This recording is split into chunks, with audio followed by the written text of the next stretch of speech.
দেখো 4 বোন বসে বসে এখানে কি খাচ্ছ শর্মিষ্ঠা? বনুকে কি খাইয়ে দিচ্ছ? বলো। দই। আর তুমি কি করছো? তুমি পায়েস খাচ্ছ? পায়েস না তো, এটা দই। ওর নাম নন্দিনী। ওর নাম নন্দিনী আর ওর নাম শর্মিষ্ঠা। কি সুন্দর না দুইটা নাম, দুনো বোনের নাম। ওরা হচ্ছে পিউর। কি পিউ? তোমার কি হয় ওরা? বলো। বনু মামার মেয়ে, ছোট মামার মেয়ে।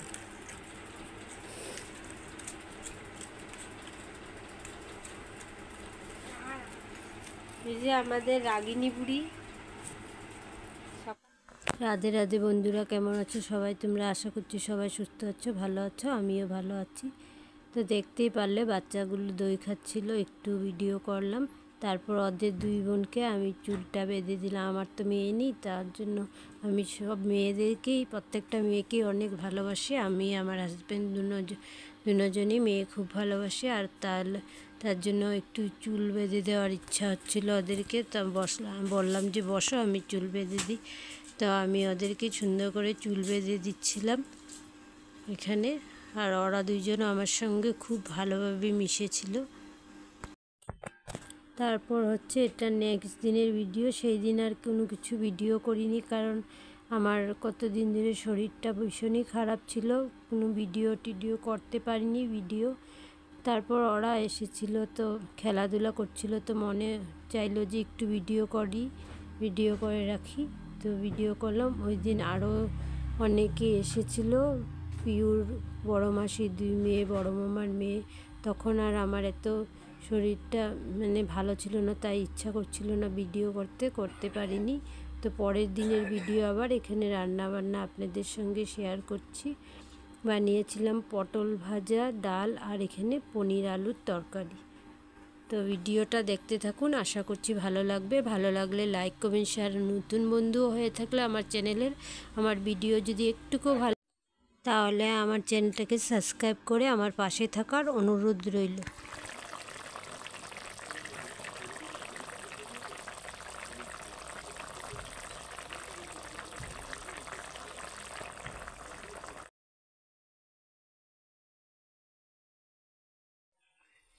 যে গরম পড়েছে বন্ধুরা, খেয়ে দিয়ে তারপর শুয়েছিলাম।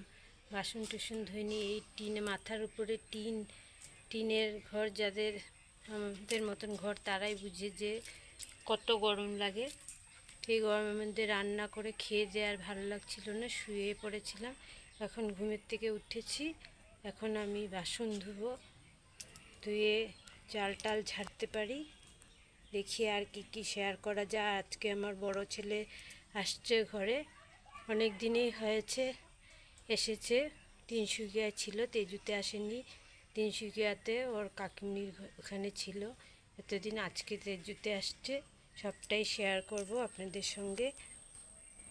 এখানে বাসনগুলো রেখেছি, এখন ধুয়ে নেব। চাল অল্প বেছেছি, এখানে অল্প বাছা হয়েছে, আর বাছতে পারবো না, এখন সন্ধ্যা হয়ে যাচ্ছে। আর এদিকে আমার বর শরবত বানাচ্ছে। আজকে সারাদিন শরবতের উপরই। আজকে একদিকে কারেন্ট নেই, ইনভার্টার দিয়ে চলছে সারা দিন সকাল থেকে ফ্যান। আর এদিকে প্রচণ্ড পরিমাণে গরম, এই নিয়ে 3বার শরবত খাওয়া হয়ে গেছে। আগে লেবুর শরবত খেয়েছিলাম, এখন দই দিয়ে বানাবে, দই এনেছে। আর এদিকে বাবা এনেছে মালার টি। এই যে এগুলো আপনারা কে কে খেয়েছেন বলবেন। নেপালিদের কি ফেভারিট ফুড? কি ফুড এটা? মালা রুটি বলে নেপালিদের না রেসিপিটা এটা। এদিকে নেপালিদের রেসিপিটা। আমরা যেরকম মালপোয়া করি, সেম ওই প্রসেসে ওরা এটা বানায়, মালপোয়ার মতন। ব্যাটারটা ওইরকম বানায়। আমাদের লেবু দিয়েছো, আর কি দেবে? নুন দাও, নুন। নুন, চিনি আর দই।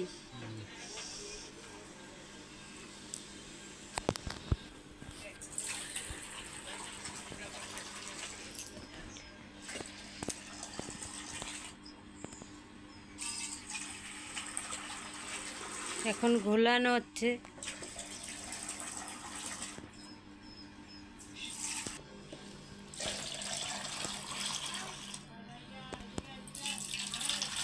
খুশি আসো, খুশি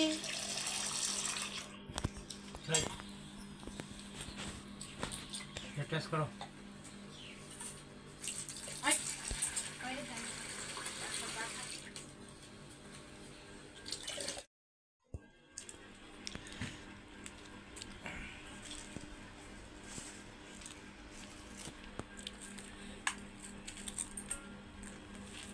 ছেলের জন্য রাখবে।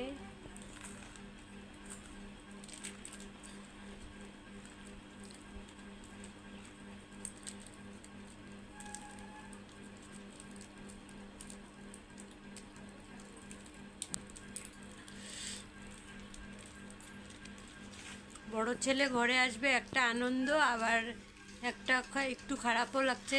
কালকে হাজব্যান্ড চলে যাবে তিনসুকিয়া, কারণ ছোট ছেলে একলা থাকবে, তাই জন্য এতদিন ওর ঠাকুমা কাকিমুনিও ওদের সাথে ছিল। তো ওর ঠাকুমাও এসে পড়বে আজকে। তো কালকে ওর পাপা যাবে ওর কাছে থাকার জন্য। যেরকম বড় ছেলে আসবে অনেক আনন্দ লাগছে মনে, সেরকম একটা মনে খারাপও লাগছে। ওর পাপা কালকে যাবে, এক দুই দিনের জন্য গেলে কোনো খারাপ লাগে না, কিন্তু এক মাস না হলেও 20-25 দিনের মতন তো থাকতেই লাগবে। তারপরে ওদের সামার ভ্যাকেশন দেবে, তারপর সামার ভ্যাকেশনের পরে আমি ওর সাথে চলে যাব।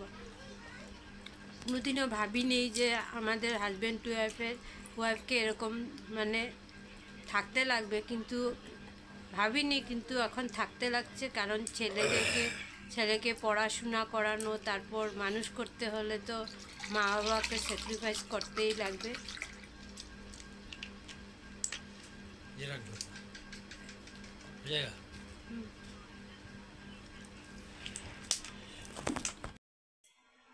অনেক দেরি হয়ে গেছে, ছেলে এখনও আসছে না, 8:30 বাজে।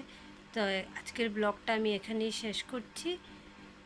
পরের ভিডিওতে দেখাবো। অত ক্যামেরার সামনে আসতে চায় না, তাও দেখাবার চেষ্টা করব। তো আজকের ব্লগটা এখানেই শেষ করব আমি। বাই, রাধে রাধে। আবার একটা নতুন ভিডিওর সঙ্গে আপনাদের সঙ্গে আবারও দেখা হবে। ততক্ষণ সবাই সুস্থ থাকুন, ভালো থাকুন, সাবধানে থাকুন।